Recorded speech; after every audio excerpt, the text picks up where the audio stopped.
if I walk over there and sit next to Mr. Johnson and carry my phone, does Google know that I was sitting here and then I moved over there? You're welcome anytime, Judge. Yes or no? I genuinely don't know without knowing I'm what shocked you services. don't know. Do you or do you not collect identifiers like name, age, and address? Yes or no? If you're creating an account, yes, and using an account, yes. Yes.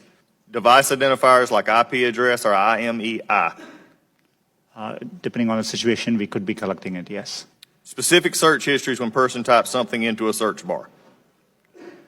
If you have search history turned on, yes. Contents of emails and Google documents? We store the data, but we don't read or look at your Gmail. You have access to them? As a company, we have access to them, yes. So you could. Saying you don't or don't. I'm not asking do you or don't. I'm saying you could, though there is a possibility. We have clear established policies on how we would do that data. GPS signals, Wi-Fi signals, Bluetooth beacons? Would depend on the specifics, but there may be situations, yes. GPS, yes. Yes, if you have And location. voice and conversations when using Google Voice products? We give an option to turn on or off. And But if a person didn't know it, voice and conversations when using Google Voice products? Yes. We only record when they initiated with OK Google and then say the terms after. Do you believe that Google has been brought out here in some question is biased? Congressman, it's really important to me that we approach our work in an unbiased. Do you believe that Google is biased? It's either yes or no. No, not in our approach.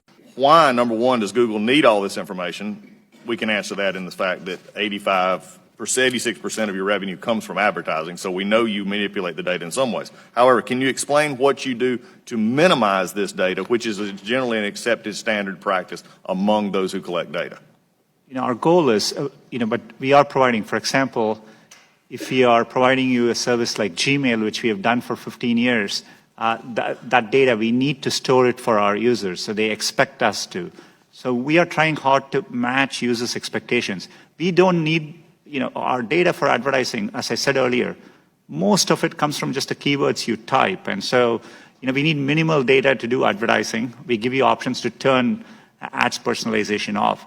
We store most of the data we do today to help give users the experience they want, and that's what we're trying to do. How do you explain this apparent bias on Google's part against conservative points of view, against conservative policies? Is it just the algorithm, or is there more happening there? Congressman, I understand the frustration at seeing negative news, and I see it on me. On Google, there are times you can search on Google, and page after page there's negative news which we reflect. But what is important here is we use a robust methodology to reflect what is being said about any given topic at any particular time. And we try to do it objectively using a set of rubrics. It is in our interest to make sure we reflect what's happening out there in the best objective manner possible.